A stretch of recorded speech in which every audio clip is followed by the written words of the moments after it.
Matthew 24. Jesus left the temple and was going away when his disciples came to point out to him the buildings of the temple. But he answered them, "You see all these, do you not? Truly I say to you, there will not be left here one stone upon another that will not be thrown down." As he sat on the Mount of Olives, the disciples came to him privately, saying, "Tell us, when will these things be, and what will be the sign of your coming and of the end of the age?"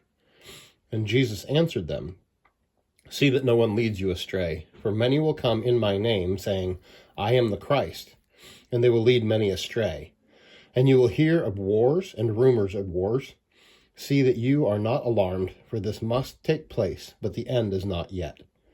For nation will rise against nation, and kingdom against kingdom, and there will be famines and earthquakes in various places.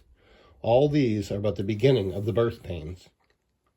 Then they will deliver you up to tribulation and put you to death, and you will be hated by all nations for my name's sake. And then many will fall away and betray one another and hate one another. And many false prophets will arise and lead many astray. And because lawlessness will be increased, the love of many will grow cold. But the one who endures to the end will be saved. And this gospel of the kingdom will be proclaimed throughout the whole world as a testimony to all nations, and then the end will come. So when you see the abomination of desolation spoken of by the prophet Daniel standing in the holy place, let the reader understand. Then let those who are in Judea flee to the mountains. Let the one who is on the housetop not go down to take what is in his house, and let the one who is in the field not turn back to take his cloak. And alas for women who are pregnant and for those who are nursing infants in those days. Pray that your flight may not be in winter or on a Sabbath. For then there will be great tribulation, such as has not been from the beginning of the world until now, no, and never will be. And if those days had not been cut short, no human being would be saved. But for the sake of the elect, those days will be cut short. Then if anyone says to you, 'Look, here is the Christ,' or 'There he is,' do not believe it. For false Christs and false prophets will arise and perform great signs and wonders, so as to lead astray, if possible, even the elect. See, I have told you beforehand. So if they say to you, 'Look, he is in the wilderness,' do not go out. If they say, 'Look, he is in the inner rooms,' do not believe it. For as the lightning comes from the east and shines as far as the west, so will be the coming of the Son of Man. Wherever the corpse is, there the vultures will gather. Immediately after the tribulation of those days, the sun will be darkened, and the moon will not give its light, and the stars will fall from heaven, and the powers of the heavens will be shaken. Then will appear in heaven the sign of the Son of Man, and then all the tribes of the earth will mourn, and they will see the Son of Man coming on the clouds of heaven with power and great glory. And he will send out his angels with a loud trumpet call, and they will gather his elect from the four winds, from one end of heaven to the other. From the fig tree learn its lesson. As soon as its branch becomes tender and puts out its leaves, you know that summer is near. So also, when you see all these things, you know that he is near, at the very gates. Truly I say to you, this generation will not pass away until all these things take place. Heaven and earth will pass away, but my words will not pass away. But concerning that day and hour, no one knows, not even the angels of heaven, nor the Son, but the Father only. For as were the days of Noah, so will be the coming of the Son of Man. For as in those days before the flood, they were eating and drinking, marrying and giving in marriage until the day when Noah entered the ark, and they were unaware until the flood came and swept them all away, so will be the coming of the Son of Man. Then 2 men will be in the field, one will be taken and one left. 2 women will be grinding at the mill, one will be taken and one left. Therefore stay awake, for you do not know on what day your Lord is coming. But know this, that if the master of the house had known in what part of the night the thief was coming, he would have stayed awake and would not have let his house be broken into. Therefore you also must be ready, for the Son of Man is coming at an hour you do not expect. Who then is the faithful and wise servant, whom his master has set over his household, to give them their food at the proper time? Blessed is that servant whom his master will find so doing when he comes. Truly I say to you, he will set him over all his possessions. But if that wicked servant says to himself, my master is delayed, and begins to beat his fellow servants and eats and drinks with drunkards, the master of that servant will come on a day when he does not expect him, and at an hour he does not know, and will cut him in pieces, and will put him with the hypocrites.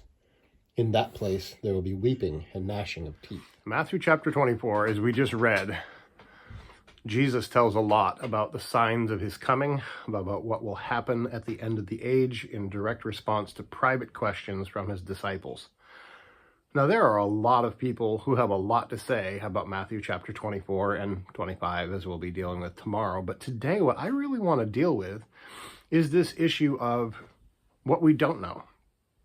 What we do know is the things that Jesus just said that we just read, and we understand them to some extent, and yet we don't fully understand them. And I think that that's okay. This is an introduction to the New Testament. We are just one chapter a day looking to see the things that we can learn and discern and understand, that we can share with our families, that we can encourage one another with. And so the promise of Jesus here that he will come again for us, and much of what he said here in chapter 24 is actually a warning to those who reject him as the Messiah.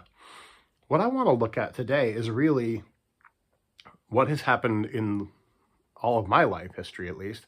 Growing up in a church, I remember the book coming out, 88 Reasons That Jesus Will Return in 1988. And I remember prophecy conferences, and I remember watching the television and reading books and people talking all the time about why Jesus was going to come back in 1988 and then 1992 and 2000, all these dates.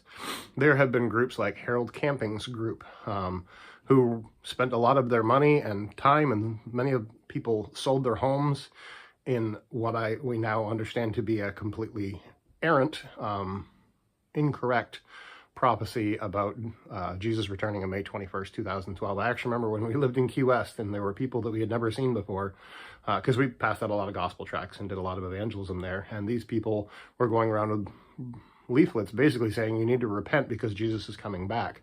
And we need to repent of our sin and turn to Christ because Christ is offering us forgiveness and salvation. And he is King of Kings and Lord of Lords, and one day every knee will bow. So yes, we do need to bow before Jesus because he is coming again, but that doesn't matter so much about the date as we were created in God's image and made for his glory, and we're supposed to be going about his business because that's why we're here. But that being said, the Jehovah's Witnesses have also purported all sorts of days of Jesus' return, back in 1914, 1918, I believe, and many times in the interim, saying Jesus is coming back a certain day. Well, Jesus says here that no man knows the day or the hour, only the Father knows. And so that the assertion that we think we can know the exact day is a little strange. And then there's also just wars and rumors of war and earthquakes and signs. These signs are given to us by God, but we can misunderstand them. I've had people tell me that Jesus is returning every single time we have a blood moon, every time we have a lunar eclipse. I've had people say lots of things. I'll just leave that there. My point being is that our job in this world as followers of Jesus Christ is to make him known, proclaim his gospel, be ambassadors of his truth, and to just go be Christians and make disciples, exactly what Jesus commanded us to do. We should be paying attention to what is going on in prophecy, but we shouldn't live in fear and have the perpetual signs and wonders going on around us where we're just staring at our televisions and hiding in our bomb shelters and running away from what God has actually called us to do. So as we progress in this study, as we look at these things together, we will learn a lot more about the plan of Jesus for future. We'll even get to the book of Revelation here in a few months, actually quite a few months down the road. But what I want you to do is look to Jesus. Don't look to the fear. Don't look to the consequences. Look to Jesus. Come to him because he is glorious, because he is merciful, because he is... If you're hearing his gospel message, it is because he wants you to hear it, and he wants you to respond to it. And if he has opened your eyes to see his beauty and his glory, then marvel in that today instead of looking around at the fearful things that may be going on around you. We'll see you tomorrow in Matthew chapter 25.